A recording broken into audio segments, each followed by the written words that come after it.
What's up, everybody? Welcome to Sherdog.com. This is the Trenches, the weekly live chat. I am here and happy to answer all of your MMA questions. And of course, I'm joined once again by a legend, a pillar of the community, perhaps the greatest man who's walked the face of the earth. He is he's just outstanding, and we can't say enough nice things about him. His name is Jason Burgos, but you also know him as Captain Prudential. Jason, what's going on, my man? I'm excited as always to get into some conversation. I hear the questions are great. I have done no preparation as is my normal usual protocol. So I'm excited to see what we've got here because I'm hearing some big bolts in the Slack chat about the awesomeness of these set of questions today.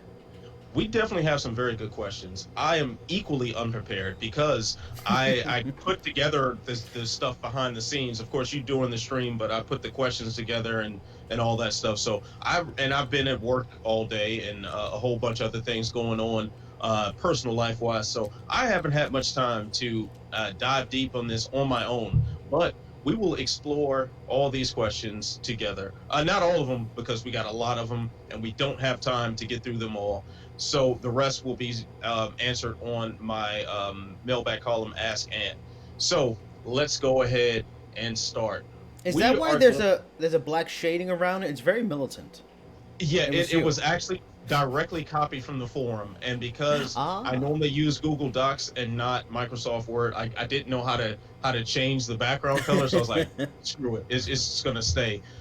So let's begin because we do have a few different topics, and I'm guessing we should start with the dominance that is Khabib Nurmagomedov. I am going to try, because I didn't put these in order, I'm going to try to sift through and pick out the relevant questions to stay on topic. But Just Bleed 69, he asks, if Khabib defeats Tony Ferguson, who should he fight next? That's a great question. And I was actually talking with a friend of mine about it because we were happen to be talking about Poirier McGregor because Poirier is calling for that fight. McGregor seems less than interested. And I was saying to myself, if Conor beat Poirier and beat him similar to the way he beat him the first time, or honestly just beat him because Poirier's even better than the first time. If he beat him, that would make sense for every Dana or these fans that want to see McGregor get a second fight. That would be obvious. If he beat Poirier, Conor a second time around would make sense, especially because I feel like beating Ferguson and then beating Conor would solidify Khabib as the best lightweight ever and one of the best fighters of all time. If Conor isn't an option, boy, does it get interesting. You know what? Maybe it's not that interesting. Honestly, if Justin Gaethje goes in there this weekend and just thrashes Donald Cerrone, I think he's a guy that is probably deserving of the shot as well. And it should be interesting if he does do that.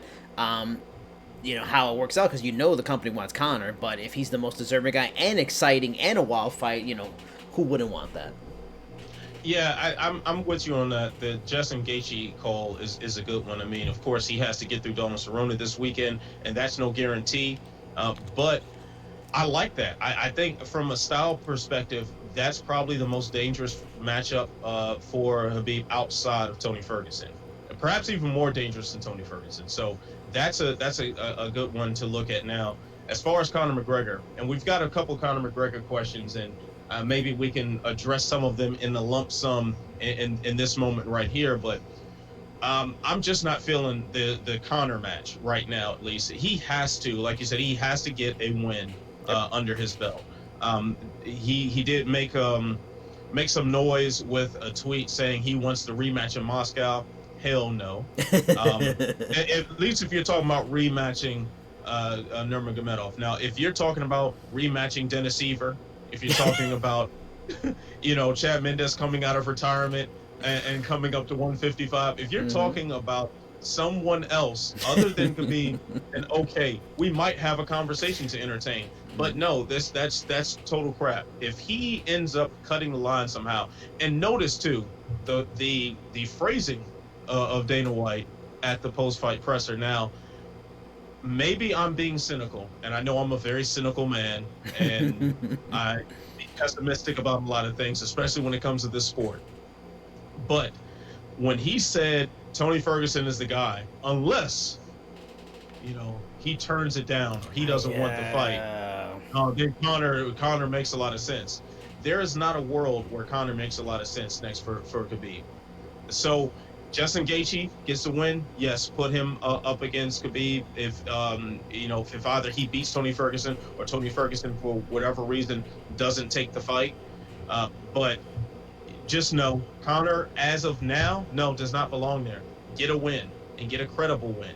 I proposed perhaps fighting Anthony Pettis. That wouldn't be a bad one either to reintroduce Conor to the world. But there's just absolutely no way will we accept that Khabib and Conor should be rematching next. Just You absolutely not. You know a fight I'd rather see too, and me and Matt Hunter, what we were talking about a little bit on Twitter, and it's what Khabib, suggested in the post fight, and even though that's not really necessarily the right fight to make, if he were to fight George St. Pierre in Africa with their winnings going to charity, I love that idea. In a sport that could really use some really good positive kind of energy, positive storylines, if it's like a fun catch weight something, doesn't have to be just a 165 title or whatever, or even Khabib's 155-pound title, just a fun fight, charity fight in Africa, who wouldn't want that? I totally want that fight if it can't be Tony. I totally take that over Conor McGregor too, in a second. Yeah, I'm not mad about that. Like that's much better than a Conor 2.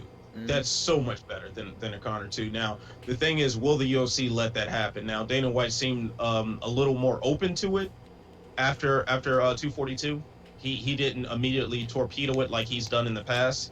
So that's a sign right there. But then you also talk about whether George St. Pierre is actually retired. I am of the mind that he will be back for this fight if he comes back at all. I guess it can happen. Now as far as the charity thing and stuff, that's great. Things going to charity. Although I do think it's a lot of PR spinning going on. Yeah, probably. Yeah. To suggest that this fight would be for the benefit of mankind. When you're rolling around with oligarchs and warlords, I'm sorry, charity doesn't seem to be your primary concern. Mm-hmm. Perhaps the people that he wants to help, maybe he should give them $20 for push-ups instead. That's possible too. And another thing, and going back to the Dana thing that you said, because you really get a sense like if he's saying it makes sense and it's the thing to do next, it's obviously like the thing he's not going to do. And designated member in the chat happened to mention lowballing, and it makes me think of the Colby Usman thing. Because Colby Usman, he was like, oh yeah, that's the fight to make next. And then supposedly Colby's saying he got lowballed in his offer. It almost feels like Tony will turn it down because he got lowballed too. So it's like, even though it seems so obvious, the way UFC is in 2019, it almost seems like it's not. That's more reason it won't happen. Yeah, it's kind of strange, and I guess that's a good enough segue to go into the next question. This question was asked by Betterman, who asks, is the UFC's take it or leave it negotiating tactics hurting the sport? It seems that big fights aren't being made, for instance, Usman versus Colby being the latest, simply because the UFC is solely focused on generating profit for their corporate owners. Yeah, I mean, it's so surprising, and he brings up, Betterman brings up, they solely focus on generating profit and stuff like that. So it's like, if these are the best fights to make that even fans want, isn't that best for profit? But it's weird how their business strategy have been with certain things like that.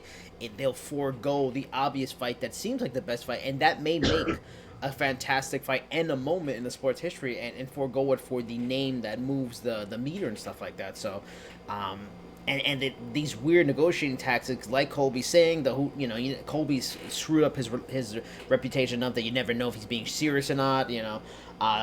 Making Trump quotes about truth and facts are never going to make a good case for people to believe you. But yeah, I don't get it, and it's definitely hurting the business. It seems counterproductive on a athletic and sporting standard that it's very, very confusing to me. Yeah, I mean, this whole welterweight thing has been quite the clusterfuck, and just putting it lightly. So, ever since, and this is something I know, I don't think we've talked about this necessarily, but I definitely talked about this with Matt Hunter. I think it was on his post-fight show for UFC 242 on Mixed Combat Radio, where ever since Tyron Woodley knocked out Robbie Lawler, there's been this constant state of chaotic fuckery at welterweight. where we don't understand what's going on with some of these title fights, where they just don't seem to be making any sense, or just the energy around welterweight seems very strange. Yeah. Now, um, the UFC seemed to want to actively torpedo a legitimate title reign that Woodley had, even if you don't particularly like how some of those fights went. He still was a legitimate champion that was defending. You introduce this interim title when the actual champion is ready to go back into action just a couple of months down the road. Um, and then it just means nothing. And then you keep having this guy, Colby Covington, and damn the UFC for making me defend him. But they keep putting him in these spots where he should be fighting. He should be fighting for the title. And if his story is true, which I believe his story about the UFC approaching him with this take it or leave it offer, he was getting lowballed. And yes, you can say, well, he had the lowest rated ESPN card for the UFC in his fight against Robbie Lawler. Well, he also wasn't supposed to be in that fight in the first place. It was also a favor to the promotion because they needed a main event at the last minute, and he stepped up. And that's the way they say thank you. It, you know, um, I'm really not getting what they're trying to accomplish here. Is the goal is to keep the fighters from having as much leverage as possible? Then I guess they're stating their case. But at the same time, you just booked Jorge versus Nate Diaz, and those guys campaigned the hell out of that for that fight, and they were playing hardball behind the scenes to make that happen. Mm-hmm. So I don't know what message you're sending. Maybe this is Dana still pissed off that Colby ran up on him in the casino when he had maybe that's it. Yeah. But either way, it's not making much sense because once again, you've stumbled across a perfect time for the promotion to promote. Granted, it wouldn't be the best thing for the benefit of society, but when is the UFC really giving a damn like that when you got Ramzan Kadyrov sitting cage side at your fight? Society, the benefit of society is not clearly your foremost objective here. So you can go ahead and promote this, you know, black versus white, liberal versus conservative, Republican versus Democrat. You can book this in whatever problematic fashion you want and make a boatload of money, and it will generate casual interest. Yep. So, and they got lucky. They got really lucky because Tyron Woodley and Colby Covington, they were the perfect foes for each other. Mm-hmm. The absolute perfect foes whose styles would have some sort of interesting clash, and then at the same time, from a personality standpoint and politics and whatnot, they are the complete polar opposites. So you had this to play off of. And now when you drop the ball with that, you pick it right back up with Usman, who plays into those exact same things. Maybe even more so since he's an immigrant. And he stated very clearly on Joe Rogan's podcast that he was looking at this as a chance to beat up a Trump supporter as an immigrant. So you've got so many things right here that make this such a payday in the making, but you just got to make it. You just got to let it happen, and you might want to compensate the gentleman fairly for what they're doing. And damn it, I'm defending Colby Covington again. I can't believe it. It's terrible, man. It's like the second time in a month and a half. Yeah, I mean, and it's a shame. They must be doing him real dirty. If I'm sitting here. They're doing him real dirty right now, man.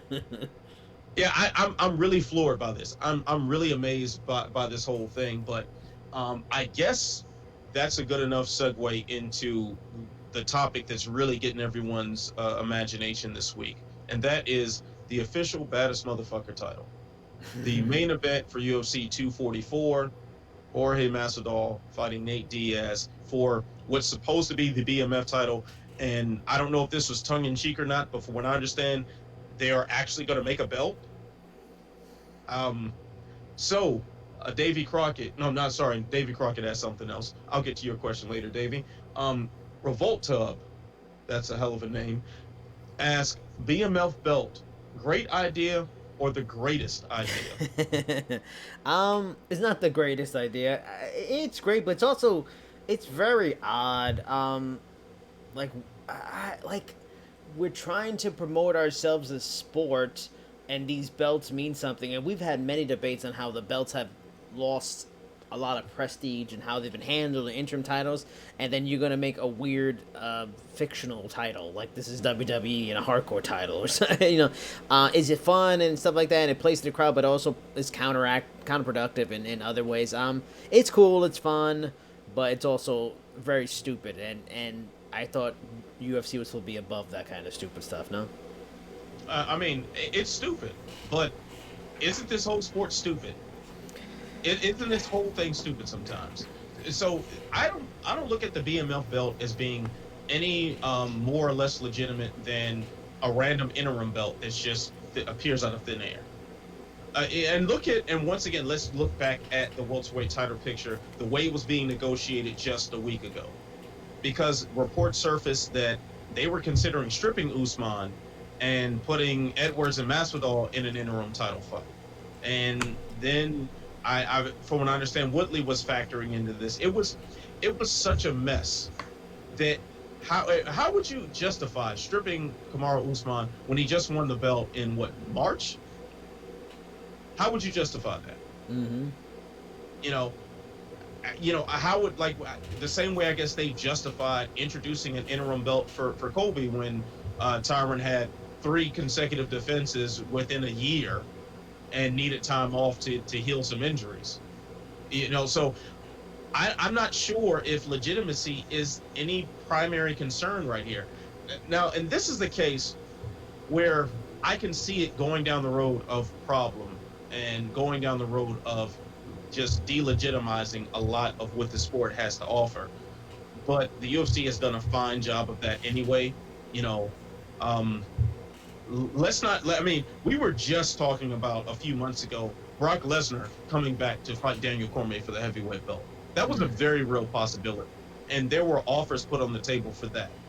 A man who hasn't won a fight since, I think, 2011. At least a fight that stood, because the last time he fought, he popped for PEDs. Excuse me. So I don't know if legitimacy is the concern right here. This fight, Masvidal versus Diaz, sounds like a great damn time.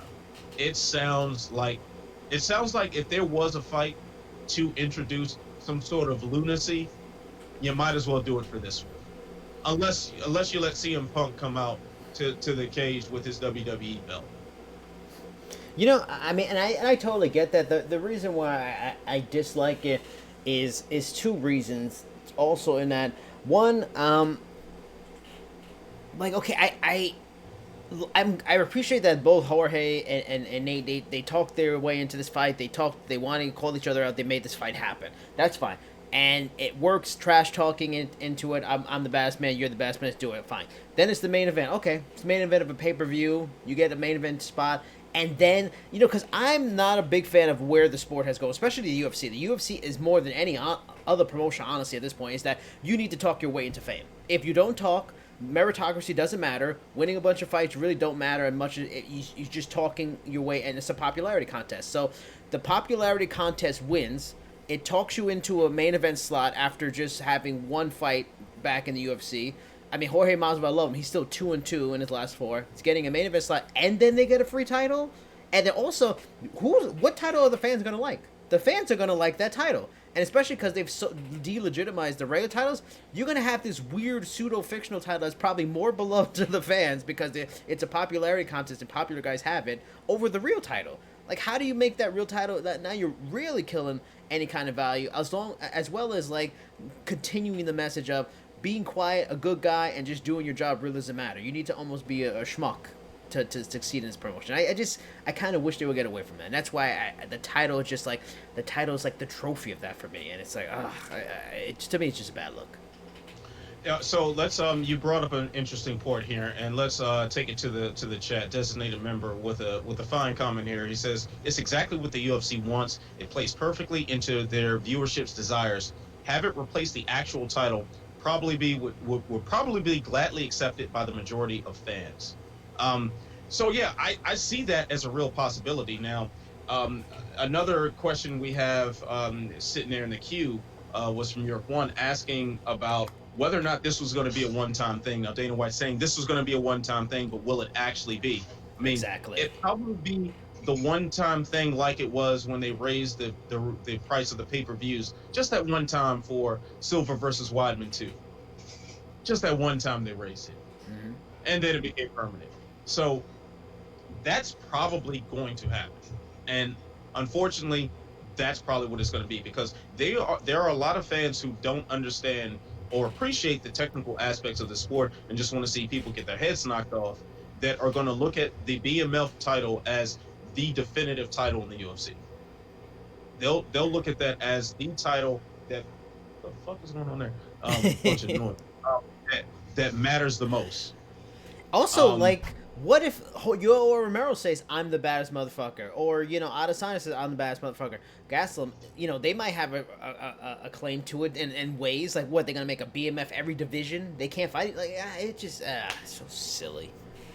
All right, so let me propose this one to you because this is something that our boy Casey of MMA Fighting has proposed. He's been talking about this a lot on Twitter, and I know next time I see him, we're gonna have a long conversation about this one. What if this BMF title ended up actually being the 165-pound title? But then why not just make a 165 pounds title? Why does it have to be called the BMF title and Nate Diaz gets the chance to be the first champion? See, it goes back to who deserves it, who's worked for it. He comes back after 2 years away. It's a fun idea, but it's like I'm always for people earning their spot, and it's like again, Nate talked himself into a title fight he probably doesn't deserve, and I don't know. Well, here's one thing that I do like about this. This is once again and Nate Diaz seems to be the main catalyst for this sort of change is the fighters getting together and deciding their terms. That's what I really like about this. So Nate Diaz and Dustin Poirier, when they were scheduled to fight each other at Madison Square Garden last year, they were openly campaigning for a 165-pound title for their fight to main event that event. Now, that was shot down immediately by Dana White. Now you have two guys who have no problem giving a middle finger to the establishment and could just decide, you know what, let's behind the scenes, let's just shake hands and decide we're going to both step on the scale at 165, and what the hell are they going to do about it? This could be a backdoor way of forcing a 165-pound division onto the UFC. Now, it might be coming through this sort of like strange, illegitimate means in forming this title that's pretty much just the brawl, casual flair and just bleed title. But maybe it's some good coming out of this from a legitimate standpoint because a 165-pound division sounds pretty damn good to me. But it's like, so okay, we're gonna have a bad motherfucker. Maybe Ben Askren and Damian Maia want to talk for the squid octopus tie you up title because they're two nasty grapplers. It's like, where are we going? What's it? Because everything is always escalation. What is next? The grapplers elite title, the prettiest looking guy title. It's just it sends the, and then like they're talking about a little bit in the chat, and I get some of the points of the chat like, oh, this is gonna matter more to the fans, and I agree with you. The fans are gonna care because they care about the exciting fan, but are we just gonna blow up history? Like, we're all those amazing fighters that we all love, we're all big fans of, that have won these titles and added prestige and had these amazing moments. That shit don't matter no more. Like, screw Cain Velasquez, Georges St. Pierre, Anderson Silva, BJ Penn, Frankie Edgar, all these great champions that have had those titles and made those titles matter. Fuck it. We're gonna go for this bad motherfucker title because these two guys want to stand and box in MMA. I hate the message. You know what? I agree with you. I agree with you. Thank you. Yeah, you're making a lot of sense there. But I'm playing devil's advocate here a little bit because there could be some good to come from this. If it turns into something like an actual divisional title, because Jorge Masvidal and Nate Diaz would be among the first two candidates that you'd pick for a 165-pound division. Yeah, maybe. I saw something else proposed, like if Nate wins this fight against Jorge, perhaps you do Conor 3 at 165 pounds for this BMF title or this super lightweight title or junior welterweight or whatever the division would be called. So there are some good things to come from that keep that, and that's another thing too. It keeps Nate Diaz out of a title fight that he doesn't deserve, a legitimate title fight he doesn't deserve. Because do you think that the UFC would not hop at the chance to put him up against Khabib for the lightweight belt, and once again give the shaft to Tony Ferguson? Do Yeah. you think that they wouldn't care about giving the shaft to Colby Covington or Leon Edwards again to put Nate Diaz in against Kamaru Usman, or if Nate wanted that fight? And So a another, lot of times when you take, oh sorry man, when you take these guys who are stars but aren't necessarily relevant to the title picture, if you pair them up with each other, it keeps them out of the title picture, and I like that about it. I mean, and I like it if it's in a weird way. You make fun fights, like the fun fights, or it's used to bring two really fun fighters from two different divisions again and stuff like that. But another thing to bring up too, doesn't the title and having the title also matter a lot for contract purposes? Like by having the championship, you're allowed more money. It affects how much you're gonna make. So we're gonna have this title. It almost like a perfect scheme for the UFC. Let's have this title that we've had years and years of contract to be based around it meaning something for how much you make. Let's give you this fake title that we just made up. Two street dudes just made up that has no value, no history. Let's fight for that because that means less money for you to make because that title is fictional. It doesn't matter. That world title, you don't want that. Go for the BMF title that has no value to it. Do that. This is again what I mean counterproductive. You guys are just screwing yourself over. Well, I mean, there are multiple ways to look at this because say that BMF title, that BMF title actually counts on your contract as a title belt. I mean, if they make a belt for it, you're sitting up there on the dais with it, and you're announcing it as a title fight. Shit, get that to a lawyer. You're gonna get that. You're gonna get that title pay money. You will be getting that, right? Um, the only problem I have with that, so before I go on this other tangent, I do believe that it is good for the fighters to have. The only good thing about these fake belts, including the interim titles, is that someone is getting championship pay Exactly. when they otherwise wouldn't have. Yeah. So that's one good thing to look at toward this. But another thing is that this being a subjective title that you didn't have to fight through the rankings for.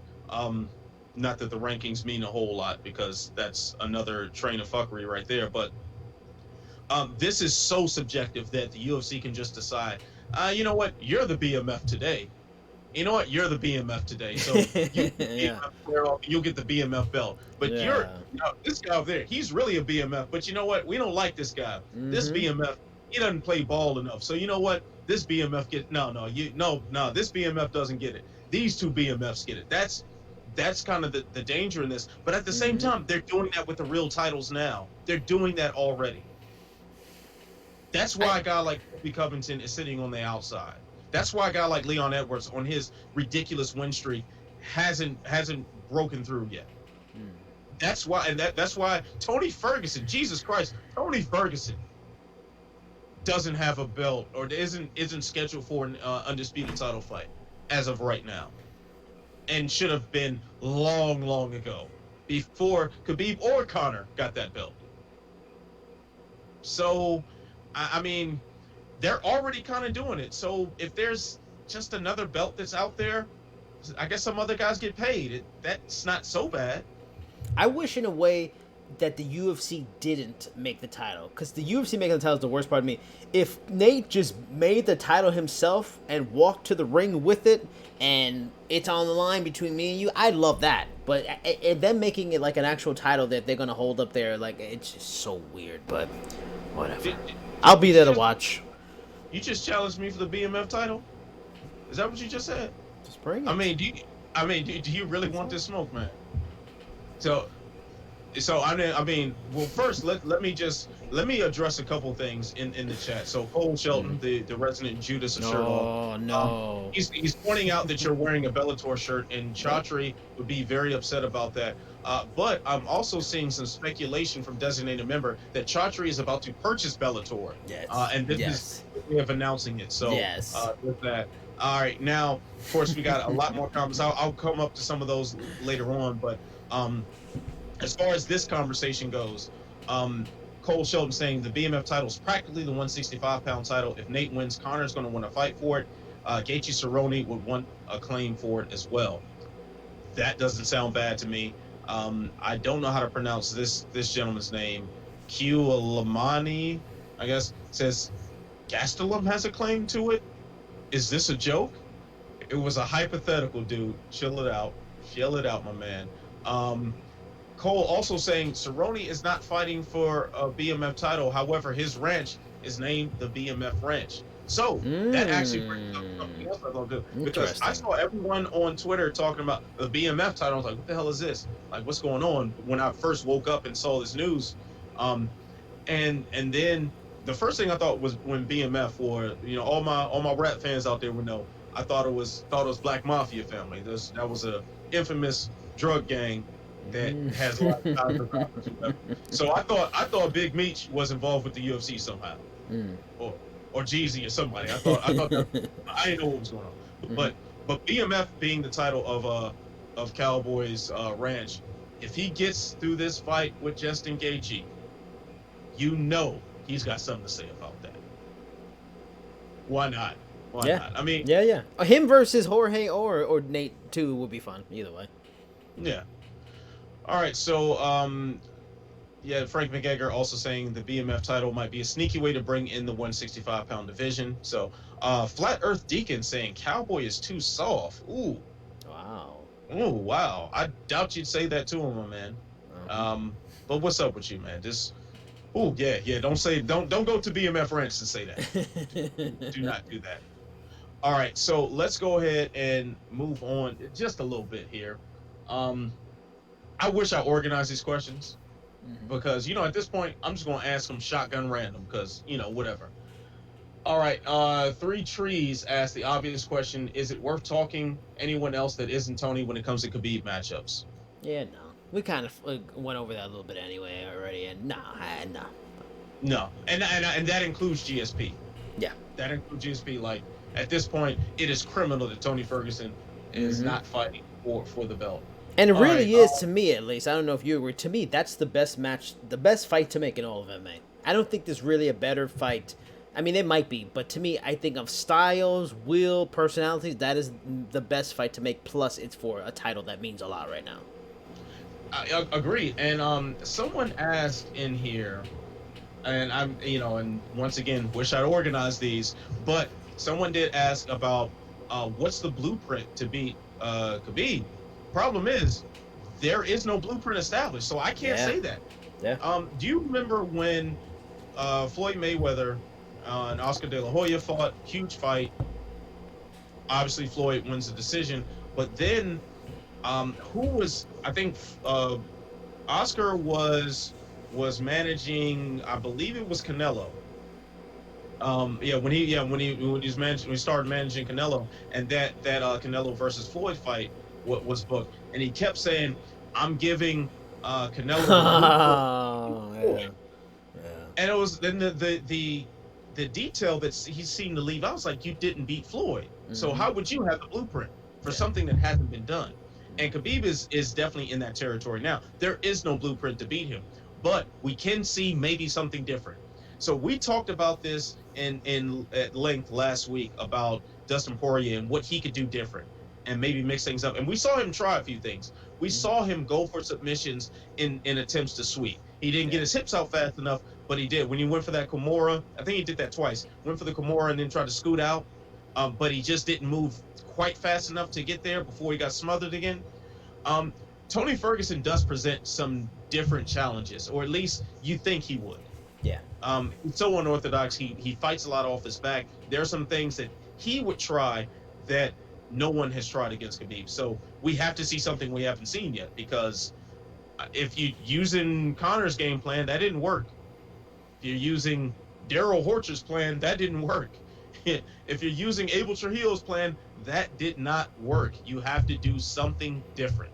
And there's some guys that are very good offensively off their back. One of them being like a Carlos Condit and stuff like that, and another one being Tony Ferguson. So I'd love to see the idea of someone that's completely open to being taken down by Khabib, has a fantastic chin, will do damage from the bottom, can throw a clever submission from the bottom, and then have a really sick gas tank. Because we saw when GSP fought Carlos Condit, he took him down, but Carlos Condit beat him up on the ground, made him pay for taking him down every time.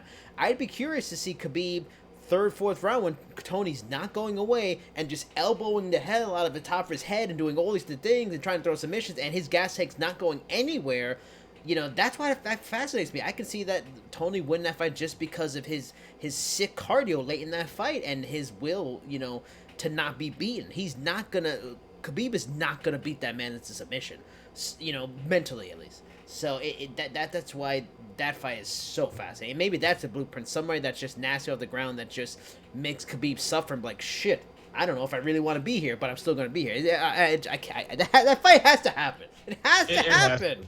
It needs to. And then even from a striking perspective, too, how strange it would be. Because Khabib has started having some success on the feet because, one, obviously the wrestling threat, but then also, two, striking is so unorthodox. Yeah. His striking, in a lot of ways from a textbook, doesn't make sense.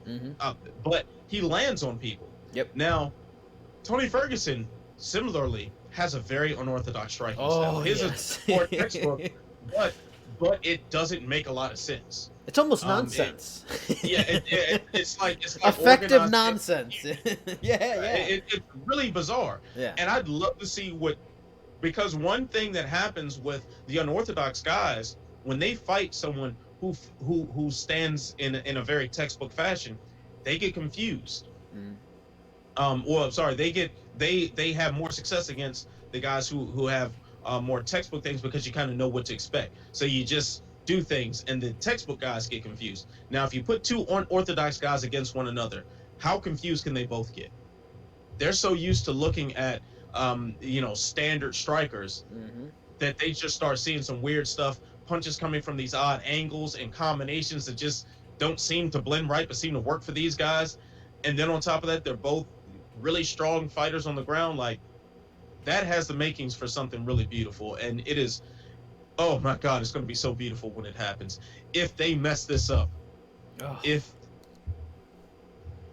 I'm so afraid that they're going to lowball Tony Ferguson. They're going to offer Tony Ferguson like $15 in a Reebok discount card. And now Ali is talking about, he shouldn't get it either. Again, he's doing that stuff again. Like, oh, come on, man. Just no on all counts. Yeah. No. So let's jump to the chat for just a moment here. Dawadini, I think that's how that's pronounced, says, guys, who has Tony fought? Conor? ? Dustin? Gaethje? Dustin? Only fought old Cowboy Cerrone, who's 36, and Pettis, who fights for fight of night honors. He hasn't fought top 3 guys in the division. Wow. Sir, you could not be any more wrong.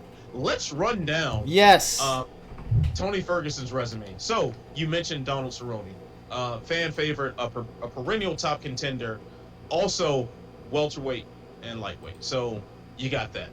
You got Anthony Pettis, who, while you try to downplay what he's done, he's also a former champion, one of the more electrifying strikers the UFC has ever seen. Kevin Lee, who is a dangerous guy, and was just very close to being part of the undisputed lightweight title picture himself, and a guy who still has a bright future ahead of him. Rafael Dos Anjos, former champion, who's now a contender at welterweight. Lando Venata was a late notice replacement. Yeah, you can skip him. Edson Barboza. Come on, Edson Barboza. Josh Thompson, former Strikeforce lightweight champion, also at the time of this fight was just coming off of where he was supposed to fight for the UFC title if Anthony Pettis didn't get injured, and he didn't lose a debatable decision against Ben Henderson. So I'm sorry. I'm sorry, homie. You are wrong. 12-fight win streak at lightweight is remarkable in the UFC. So we will not tolerate Tony Ferguson slander around these parts. And you know what? Let me look at Khabib, because there's a lot of people that were hating on Khabib's resume and stuff like that, and making a point that because if you look at Khabib's resume compared to Poirier's is better than Khabib's. I mean, Khabib's got Conor. Okay, Ali Quinta, Edson Barboza, that guy that Khabib's been a lot better guys. He beat the same guy Tony beat. Michael Johnson. I mean, he got Dos Anjos too. And also, I mean, he's got Dos Anjos, Michael Johnson, Edson Barboza, Ali Quinta. That's like the same kind of caliber level of guys Tony's beat too. He's got Conor. That's a big difference. He's got Conor now, Dustin. But I mean, that's not on Tony. Tony's taking the fights that they're giving him too. I mean, I'm sure Tony will want to take more of these guys, but yeah, his resume is fantastic. I'm not trying to play that guy's resume as weak. No way. Right. Now, I will say I was originally part of the camp that's saying that Khabib was largely untested because honestly, his record in Russia is super padded. But since he got to the UFC, he's taken out some quality opposition. But I do think when we start talking about elite run, I think that begins with the Rafael dos Anjos fight. Maybe we'll stretch it to the Abel Trujillo fight since he did set a takedown record in that fight. I want to say he took him down like 22 times or something crazy. He just tossed him around the cage like a rag doll the whole time. So maybe we can start that elite run at that point. But they both kind of came into their own close at the same time. There will be no Tony Ferguson slander here. I'm sorry, but I'm not. All right. So let's move on from that. Now, we got a good question here from 2004 account, which is another very interesting name. Love how interesting some of these forum names are. But I think this is important to keep in mind because we did have another question about the Edson Barboza and Paul Felder rematch and the scoring in that. So we'll tie that in a second here. But 2004's account's question was, why isn't there more of an effort behind reforming the officiating during MMA fights and correcting the problem we have where we get these bogus decisions? I feel like we've talked about this on a lot of levels, a lot of different times. I don't know. It's, and it's so many different problems to solve. It's how the scoring guidelines are. I don't, really like them. It's the idea of 10-point must. It's, the amount of points scored for what. There's so many things. Honestly, like the scoring and then how fights are judged need a complete overhaul. And then also just the commissions and who they're getting for these jobs. Some commissions have very skilled people that know what to do, and some commissions don't. Part of it's the money the commissions have. There's just so many issues, and we've talked about this. Is why I always feel like maybe it should be federalized on some level, like athletic commissions should be a federal thing instead of a state by state thing. But I don't know how much more we can talk about it, but I really don't have an answer. There's just so much to fix. Unless they're gonna do a complete overhaul, you almost kind of hope for the best, no? Yeah, I understand what you're saying here, but let's go ahead and tie this in to the very interesting scorecards for Paul Felder and now, I would have been 5-0 on my picks if not for that bogus decision. So you had it for Barboza. Yes. What was your scorecard? I had a 2-1, and I felt, and it could it could have even been 3-0 for Barboza for me, but I think it was the third round to Felder, but I felt Barboza first round, second round he got the takedown, he did very good, he had very nasty kicks and stuff like that. The third round, Felder pushed the pace more and maybe got that, but I couldn't believe that decision. I was stunned by that. Well, see, I actually scored it for Paul Felder. I wasn't mad. Yeah, but thing is, I'm not mad at if you score for Edson Barboza. What I was mad at was 30-27 for Felder. Yes, that was nuts. That was nuts. I had it 29-28 for Felder. I gave him round 2 and 3. And I thought Barboza clearly won the first round. I thought Felder clearly won either round 2 or 3. I can't remember off the top of my head which one. And I thought the other round was debatable. So either way, I had it 2-1 for one of the guys. I'm like, okay, it doesn't really matter which guy won in a sense, because that was a very, very close fight. But 30-27 for Felder after that first round? Come on now. Way. Come on now. Like, What did he score? Yeah, That he was tough enough not to get knocked out? Like, I don't understand. Like, he was landing good shots on him, like good hooks. Like, yeah, Felder showed a chin, like nasty kick. Like, what do you? I don't. Oh my lord. yeah, that one was nuts to me. That was totally nuts. So it was Clippy in the forum that asked Oh, about I this thought that fight. was the judge. I was gonna say no wonder. He says, what do you think about the absolutely conflicting judge scoring of this fight? Polar opposite scores from two people watching the same fight. I can't recall another fight where two separate fighters received a 30-27. I'm still reeling in astonishment from this. He says I can't remember the last time. I feel like that happened not that long ago. No, I feel like that same thing happened maybe like a month or two ago. It It's happens definitely often now. it doesn't. Yeah, it's not that unusual anymore. Mm-hmm. And I know what you're talking about. I can't remember what fight it was, but there was a fight very recently where, and I think I was live tweeting as this was going on. I was like, man, I wouldn't be surprised if there were judges with opposing 30-27 scorecards. But that fight, each round was so close that it's like, okay, it could have been. That Was is it Romero Costa? No, it wasn't Romero Costa. Didn't somebody have it for Costa like 30-27? No. Somebody, well, maybe I'm talking about just as far as what I was thinking. I had Costa winning that fight 29-28. Yeah, but I feel like somebody had it 30-27. It was like, no way. Yeah, like the 30-27s, man. For this fight, just no. Yes. No. And you know, I'm leaning towards saying, hey, like 30-27 for Barboza seems kind of crazy to me too. But especially for Felder, because that first round seemed pretty clear. Yeah. Even I really though like. I got one. I really like Cole's comment in chat. It's a brilliant. I know comment. you would. Yeah. It's brilliant comment. Yeah, why don't you go ahead and read it since you two love each other so much. I mean, you know, he really is not Judas anymore. He's just full on Jesus with this comment. Jesus in the chat says, I like Jason more than you, and given he scored it for Barboza, given I did, and that is the only correct answer. So, Ant, for me and Jesus, wrong. You're wrong. And for you two bums deserve each other. Put it that way.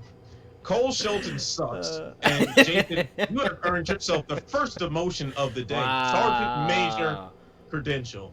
Wow. There you go. Just trash. Both of y'all trash. Designated member calling me out for scoring once again, saying first Ant called Wilder Fury a draw. Now that hair is there to hide devil horns. You clever son of a bitch.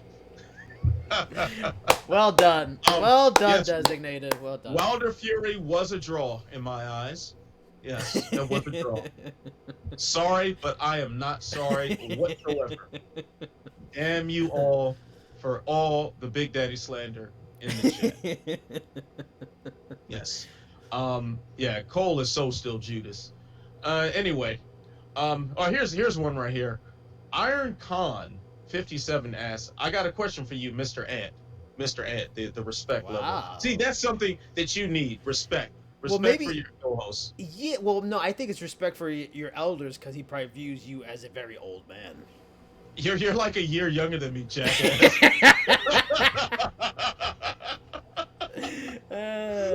But I look young. Right. I look young. So do I. You do. All right, so he says, I got a question for you, Mr. Ant, and I must say I don't like that name because I know it's short for Antoine, and my ex-boyfriend name was Antoine, and he beat the shit out of her. Wow. What the hell am I reading? Wow. I should have really screamed this. Then he says, anyways, since 90% of people in this sub forum do not know what they're talking about due to not training, thinking they know everything from just watching UFC, do you have any martial arts or MMA background, a fight background from any combat sport? First off, Antoine sounds like a jackass, so fuck Antoine. He sounds like a coward. He sounds like trash. Mm-hmm. And my name actually isn't short for Antoine. My full name is Anthony. Yeah, so, I thought haven't we established this all over the place? I thought that was very well established, but clearly this man does not read my writing because my byline is credited as Anthony Walker. And then also, I thought like the nickname for Antoine would be Twan. I mean, because that's what Ice Cube said in, gotta check yourself before you wreck yourself. That is true. Yeah. But he said Twan is like an insult, so. Because Antoine is a name that is an insult. I know people know who Antoine. I knew Nice you had people. knows somebody. I knew it was gonna be Yeah, but I am not the Antoine that you speak of. Um, that. I am not Antoine. So, as far as my background, yes, I do have a background in martial arts. I've trained in quite a few disciplines. Um, yeah, and I've coached amateur MMA as well. So yeah, I do have a background. Sergeant Major credential has a background as well. He's Yeah, done very a bit light. of. It's not even a background. It's like a cloud in the distance. It's not. It's something. Dabble. You Okay, have more than me. well, I won't be fighting for well, the I BMF. was. You will. Oh, I thought you, but you challenged me though. I thought you wanted to smoke. I mean, I still want the smoke, but I mean, I don't know how my chances are, but I'll give it a shot. I mean, you want the smoke or you want to smoke? Both. Hmm. Interesting. After the fight, so we don't get flagged by USADA. Exactly. Yeah. True. There really should be no All right, USADA so, for the BMF title, right? If you're fighting for the BMF title, you probably should not get USADA. Just let them do what they do, man. Yeah. Just let them do what they do. All right. So yeah, I mean, while I was busy training on the mats and I was, getting my nose busted and hurting my knuckles and all this fun stuff, you were learning ways to betray your friend and host. That's what's up. You and Cole deserve each other. Yes. That's hard. That's Cole real sucks, serious by the way. training. Cole is fantastic. lovely man. Cole sucks. All right. Wow. Designated member saying the vehement way Ant is denying being named Antoine is a bit suspicious. I'm defending people that I know named Antoine. That's all. That's all. That's all. But my name, I swear, my name's not Antoine. My byline is credited as Anthony. So yeah, there it is. Frank McGregor asking me to be honest. Could I take CM Punk? Probably.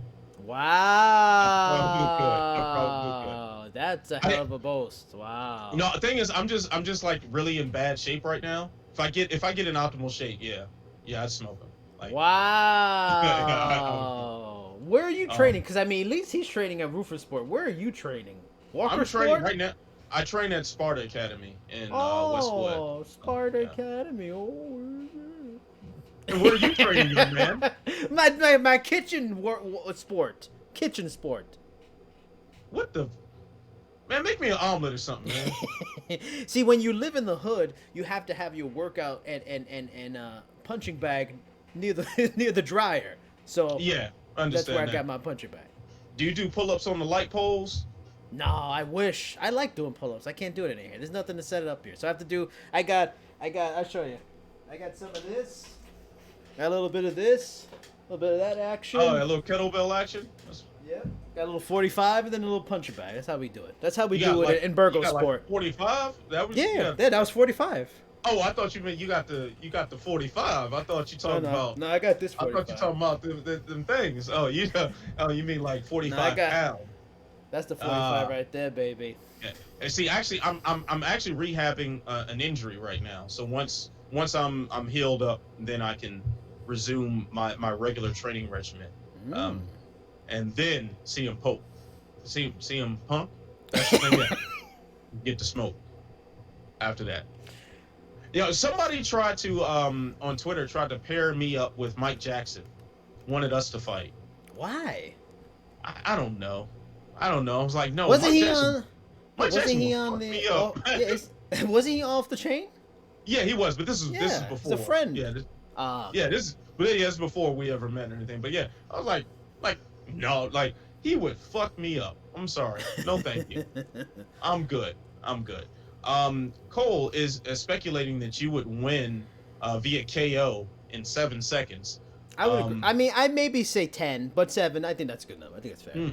And designated member saying you would win by flying reverse omoplata. So yeah, that's a go-to.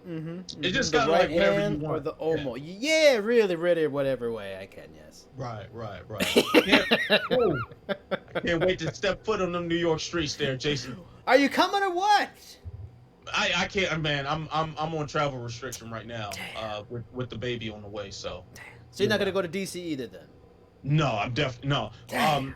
No, my wife is due like 2 weeks after that fight, so I'm Oh. on super baby watch. So Yeah. yeah, I'm not going anywhere. I won't even leave to go to the grocery store at a certain point.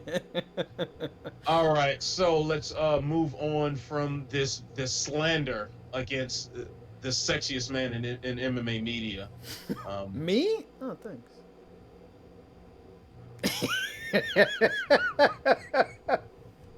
this is this has gone off the rails. All right, so let's address this question from our homie Jay, who normally is in the background of this show, but he's taking some time off, and which means why I'm in charge and why all the questions are all over the place. But anyway, Jay wanted us to address some interesting rumors that circulated over the week. Rumors have surfaced saying that Brendan Schaub will be moving into boxing. How do you think Oh, that's going to play out? come on. I saw that too, and I was like, come on. Now, okay, we're talking about real life. Brandon Schaub can kick my ass, no doubt. I give it to him. But like, he had an issue where he was getting knocked out striking. It's not like he had an issue where he was getting taken down, submitted. That was like a Matt Mitrione who made the transition, a very good striker, but you know, wrestling weakness, what have you. This guy was getting knocked out. So you're gonna go into a sport that's predominantly like. But then again, you know, because he's a pseudo celebrity, he'll probably get a very favorable matchup. It'll be somebody that he can beat. But like, I'm still mystified this guy matters to some people. Like, he became a star over being on Joe Rogan's podcast. It's almost like Baba Booey and Howard Stern show. Like, I don't get why he's like as popular as it is. I don't get it. The less I hear about Brendan Schaub, the better. Please help me out. All right. Well, I full. I have to put the disclaimer out that I know Brendan Shaw. I haven't talked to him in a while, but I know him. I used to see him on a regular basis. I've held mitts for him and stuff. Um, and he's a nice guy. Like, I vehemently oppose a lot of the things he says about the sport, and some of his hot takes on MMA. But he is a nice guy. That being said, that is, going into boxing is just not the move. Like you said, he had trouble with his chin in mixed martial arts. Mm-hmm. Boxing, it would not help that at all. I will say though, he does have a background in boxing.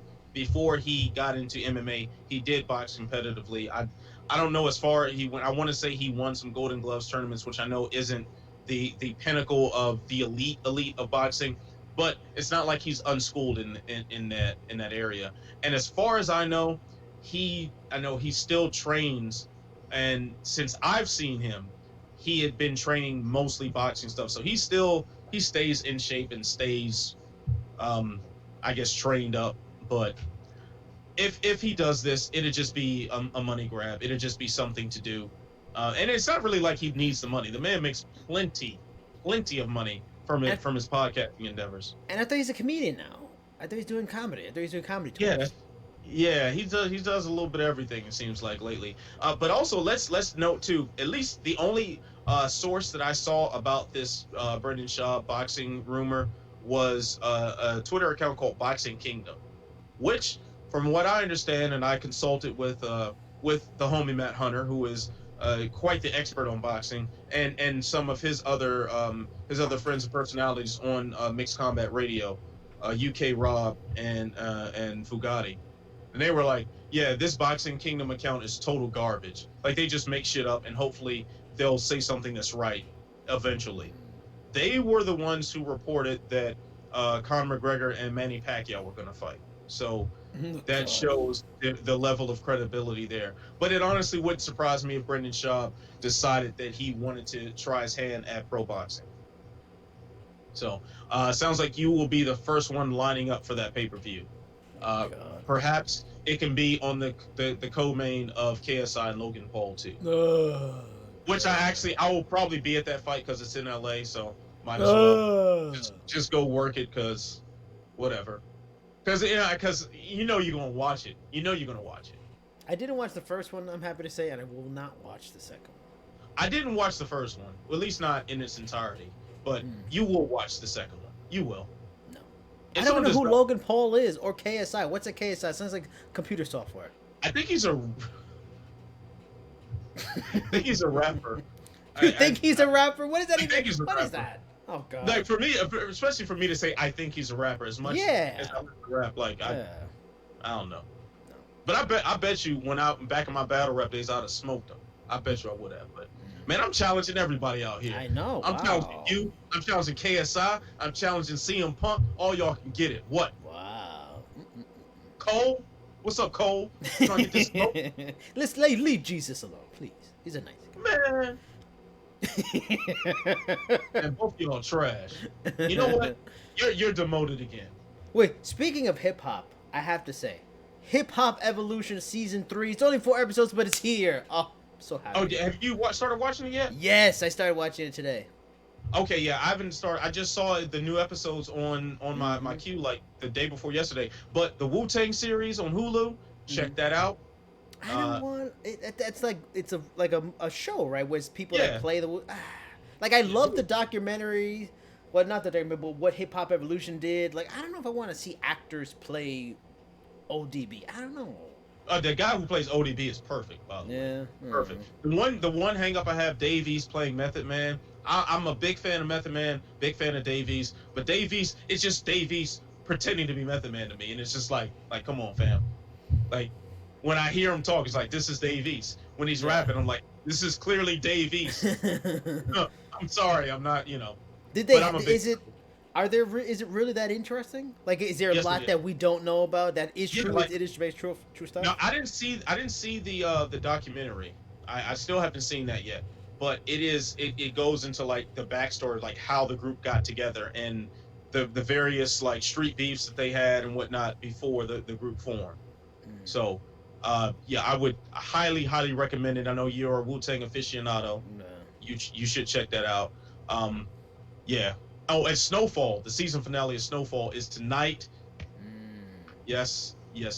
I've never watched it, but I've heard good things. Yeah, it's a great show. Check that out. If we're throwing out great shows, Secession, HBO, amazing.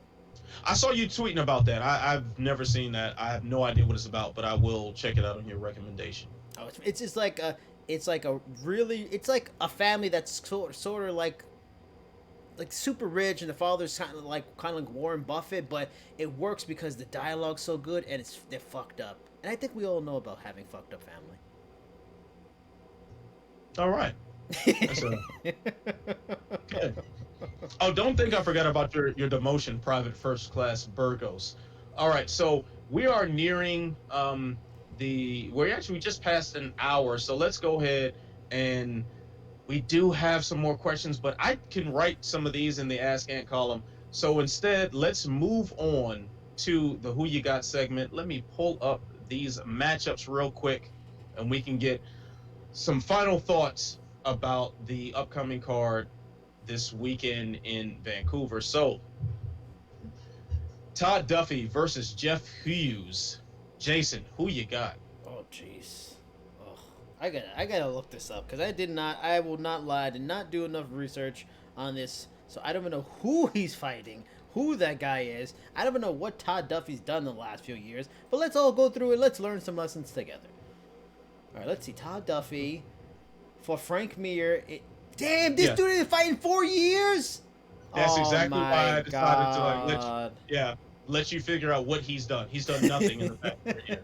And then he's fighting Lights Out, who lost to Maurice Green in March, which was quite a shit show of a fight. It was a really sloppy affair. I mean, he won a contract on the Contender Series. I mean, that's something. So, and he beat Maurice Green previously in LFA. That's interesting. Yeah. God, I don't know. He's 31. How old is Todd Duffee at this point? 33. I don't know. Todd Duffee. I'll pick Todd Duffee. He's if the guy's a mess, I'll always err on the side of athlete because an athlete can be explosive, and at heavyweight everybody's got power. I go Todd Duffee. He gets a knockout second round. I'll go Jeff Hughes because Todd Duffee has fought for 4 years. Yeah. And honestly, he was, in my opinion, he wasn't that good to begin with. Yeah. So it's like this long-awaited return for what? I'm not seeing the point. And this is also USADA era Todd Duffee. Yeah. Sorry. I mean, he knocked out I Anthony just Hamilton, knocked out Philip DeFries. Who Philip DeFries is now is the the KSW champion. KSW champion. Yeah, and Yeah. he's defending his title this weekend in And I'll have a KSW. story on Sherdog with him this week. Interesting. All right, all right. So let's move on from that. Now Glover Teixeira versus Nikita Krylov. Jason, who you got? This is interesting because Glover still is a dangerous fighter. He still has good pop. He still is filthy on the ground, but he's was even 4 years ago was a kind of slogging, flat-footed, not flat-footed, but a slow fighter, and he's only gotten older. So his speed issue is still there, if not worse so. But is Nikita Krylov enough of a guy to make him pay on the feet? Damn. I mean, I'm intrigued to see the grappling. The grappling would be good. I'm always worried about if somebody getting. I'll go Krylov. Krylov's the younger guy. You know, I think Glover Teixeira is just pushing the envelope with Father Time. Sooner or later, he's going to get him. Sooner or later, he's going to have a hard decline at some point. I'll say maybe it does start beginning now. I'll go Krylov. I'll say decision. All right, so I'm gonna once again have a little dissension with you. I'm gonna pick Glover Teixeira, and that's because I don't really have enough faith in Nikita Krylov right now. One for one, I think his ground game is still a huge liability. I think he, especially against Teixeira, who is very very good on the ground, who's quite underrated, I think, on the ground too. Now, Krylov's last win, he destroyed OSP, but it was OSP, and this is not like vintage OSP. This is like OSP being a shell of himself. Like OSP looked terrible in that last fight, to where I don't really think much of that win. Before that, he got submitted by Jan Blachowicz. I mean, that's nothing to be ashamed of. But you look at his previous wins. You look at what Krylov has done before that. He defeated Fabio Maldonado, who at this point is just kind of just mingling around on in international cards and getting knocked out on a regular basis. Emmanuel Newton, who, man, that guy, the former Bellator champion, who has kind of just fizzled away. And and he defeated Newton in October of 2017.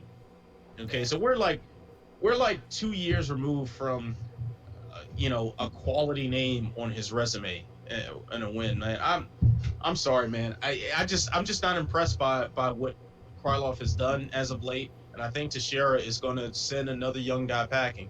I know Glover got rocked against Carl Robertson and survived. Did he also get rocked against Kuleba?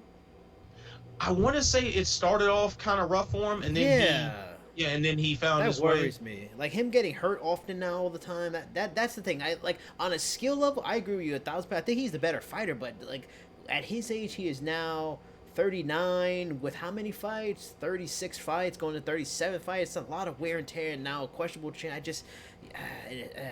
mean, you probably will be right, but I just that those kind of things, age and a questionable chin, worry me a bit. Yeah, I probably will be right. You're right. All right, so I mean, it would be a first time. I'm sorry. What did you say? I said it would be a first time. I see boogers. All right, so probably hair too. When you get old, you get hair up in there and in the ears. Oh yeah. Terrible. You got I haven't gotten the ears yet, but. Oh yeah, I'm glad I got the electronic clipper thing. Cause oh boy. Wow. All right. Well, I'm disgusted now. So, Jason, the main event: Donald Cerrone and Justin Gaethje. Oh man. Please tell me who you got. Fascinating. Oh man. Damn. On a technical level, on a skill level, attributes, I lean towards Cerrone. That said, like he's never been good against guys that push on him, and Justin Gaethje is as hard of a pressure fighter as there is in the sport. So, and he showed a perfect example against Edson Barboza, that fight which I was at. Like you can do those leg kicks and you can put a front against him, and if you aren't able to hurt him and stun him like an Eddie Alvarez did a little bit, did like Dustin Poirier did. Unless you can make him really worry and get rocked, and even then, if you rock him, he still may recover from it. Like Donald Cerrone could rock him, but I don't think he can with the hands. He can maybe rock him with a kick or whatever, but I just feel like that pressure of Gaethje and his ability to push forward, and Donald Cerrone, it can be hit, he can be hurt. I'm gonna go with Gaethje here, and I think he'll stop him in the second round. Like, Gaethje's not a guy who's gonna stop somebody in the fourth, fifth round. It's gonna be early, or he'll probably just get picked apart, I would think, if it goes 4 or 5 rounds. But yeah, I'm gonna say Gaethje second round, just with doing his Gaethje shit. Yeah, I don't find any reason to disagree with pretty much anything you just said. I mean, one, Don Cerrone is a very slow starter. Yep. He's gotten better about that as of late, but it still takes him a minute or two to kind of rev up and get into it. Yeah. Gaethje has literally no warm up time necessarily once the bell rings. He comes out like a bat out of hell. And one thing is for sure, especially in those opening moments where Cerrone is trying to get himself together, he is extraordinarily hittable. Even the guys that he is eventually overcome. Like, I'm reminded of like the Alex Hernandez fight. Mm-hmm. You think about who, like, I want to say Mike Perry even landed a couple good ones to start it, Yeah. and then the tide started turning.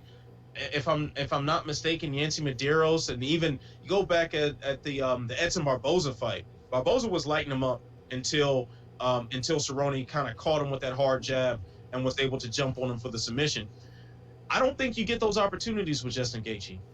Gaethje can take a baseball bat to his chin like it's nothing. Yeah. Yep. And while he's doing that, he's giving you baseball bats to your chin. Yep.